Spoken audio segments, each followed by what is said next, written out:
Hey folks, Matt Sharp here with another video from Pacific Angler. Tonight we're filming an episode of What's in My Fly Box. This is a fun one where we get to look at what's in my fly box for given species. We've done a few of these in the past on steelhead, on other species, and we plan to do a bunch more to come. But tonight we're going to talk about what's in my coho box. Now, when we look at that, we're going to look at obviously the patterns. I'm going to go through some of my favorite patterns, but more importantly, I'm going to teach you guys how to build a box to cover the spectrum of scenarios that you're going to see when you're out coho fishing. So as always, if you like what you see in this video, if you want to see more videos like this, please consider hitting the subscribe button, hit that like button. Let's get into what's in my fly box.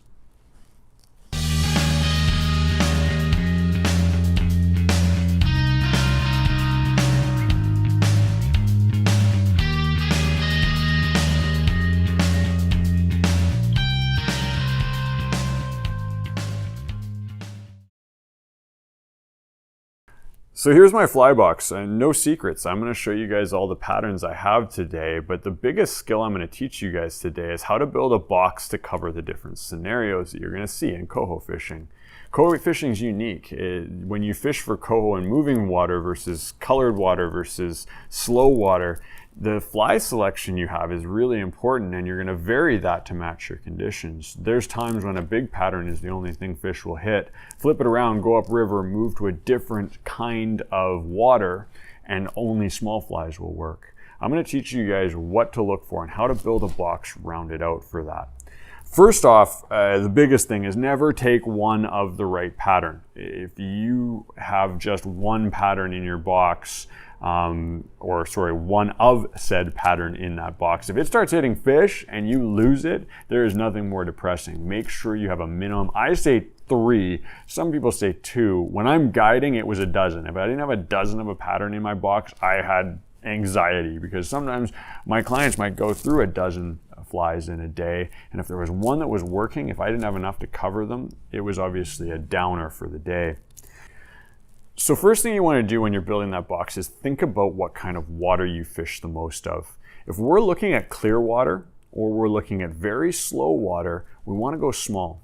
A lot of people throw big flies at coho, and they will work, but the small patterns is one of the areas where a fly can actually outfish gear, because you can get a very small pattern, a very subtle presentation that the fish isn't going to be thrown off. First patterns I look at there, especially when I'm looking at clear water, is I love copper. Copper is a really cool color to fish on the Harrison, to fish on the Vedder, and any of your Pacific Northwest coho streams when you've got relatively clear water and relatively picky fish. This is one that Andre ties. I'll have pictures of this obviously so you can see it clearly. But this is one we fished on, guided on the Harrison. We guided on the Squamish when the Squamish gets clear, and definitely worth looking at in your box. You can see I've got a couple variations. I've got one with some chartreuse heads. I've got one with some orange heads. I also have a straight arrow style pattern. This style of pattern in itself is one of my favorites. It's a very simple pattern. It's a flashaboo body, and then with basically a wrap of a cactus chenille around it. You can tie this in a multitude of different colors, but this copper and white one I find really, really successful when I'm looking at, again, Harrison style rivers, Vedder style rivers, all the sloughs in between, as well as Squamish area rivers or more coastal sort of blue colored rivers when things do get clear and cold. Now, black is also one you always want to have. Black does stand out well really nicely, and this sort of variant on an egg sucking leech is one that Andre does that I love. Definitely worth looking at and putting in your box. Again, these flies are going to be the ones you use in slow moving water, side channels with relatively picky fish and relatively clear water. Now, as we step it up, you're going to go to the similar water, and sometimes it's going to be colored. So let's say you're on a side channel where it's very slow moving. There's a lot of coho stacked in it, but you do have some color to the water. You don't have to step up to really big patterns right off the hop, but we do want to up our color. And my go-to color for slightly colored water or dirty water is going to be chartreuse. This arrow style pattern, again, the arrow pattern is a design of Andre's. It's very, very simple. I'll show that up there. Very simple. But great. Again, this one I use a ton on the Squamish. I would go in with 50 or 60 of these on the Squamish at any given time. And again, tying them in a few different weights and a few different sizes is really critical, so you can match that to the water speed, the depth, and obviously the clarity. Go big if it's dirty, go smaller if it's clear. Another color that I like, and this is sort of a caveat color, is purple. And again, we've tied it in an arrow style pattern. Let me see if I can get my fingers out there for you. And this one I've found really good when it's really cold and clear, funnily enough. I fished this one on the Squamish with really picky fish, sometimes later season as well, but had great success with that one, so definitely a good one in the box. Then we've got flash flies. Flash flies or Christmas trees have been popular. You can buy them almost anywhere, and they're a great coho pattern. Sometimes I find they throw the fish off, but if you want to get seen, a Christmas tree in either blue or green should be in your box, and they work really well when the water's just a little bit more colored. Or you've got fresh fish that have just rolled in and they aren't too picky yet. That flash fly is going to be seen by a country mile away, and definitely one you want to consider. I've got it in larger sizes, which I'll talk about in a second. Now, lastly, on the commercial side of things, this is one of my favorites. I don't even know the name of it. Someone will probably tell me in the description below, but this one's commercially available. You can find this almost anywhere as well. And this chartreuse style pattern was a go-to for guiding for me. Again, really good for slow moving water, maybe not heavy, fast moving water or lower river where you have moving fish. But this one's done excellent for me. I have it in 2 sizes. Again, I'm matching that to water clarity. Then I've got good old Coho, or Kelly's Coho buggers in a couple different colors. White and copper are again 2 of my favorites. And then we get into the bigger stuff. Oh, I missed one, sorry. If you've got picky fish, I feel it's the best picky coho fly, and it's a muddler minnow, but not just a standard muddler. Andre ties one called the naked muddler. It's a very, very sparse muddler minnow pattern. I've done really well on this on the Vedder when fish are picky. I've done well on this on the Harrison, and I've had some epic days on the Squamish when you've got fish in front of you, you've got clear water, and they're just not biting. Moving water. So coho don't really bite well in heavy moving water, or that walking speed water that we might fish for chum or steelhead or chinook.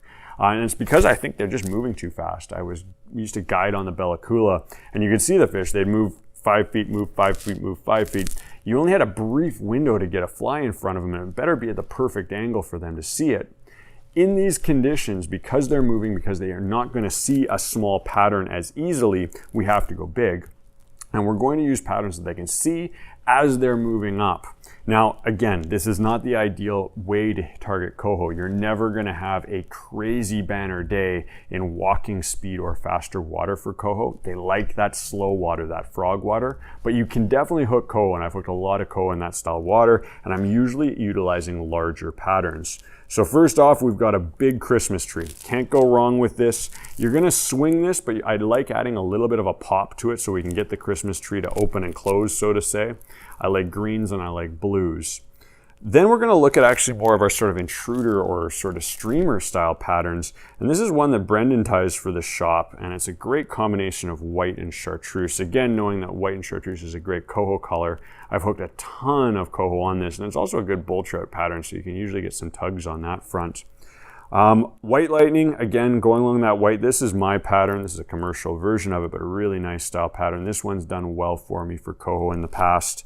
And then woolly buggers. I mean, you can't really go home without woolly buggers. At the same time, it's sort of a very basic pattern that is joked about. But an olive woolly bugger in a large size can be popped and can be fished in a lot of different water conditions. So I always have a few of those in my box, as well as the egg sucking leech. Again, we're going to go with some classics here, but they're definitely versatile. I've had great luck on them depending on the conditions. And that sort of rounds it out. So the key overall here, I mean, patterns are important, but they aren't critical. The one critical thing is make sure you've got multiples in a variety of sizes and a variety of colors, leaning when you're fishing the fast water to the larger, flashier sides, and then be able to dumb it down right down to the naked muddler if you're fishing stuff that's really clear and you've got really picky fish.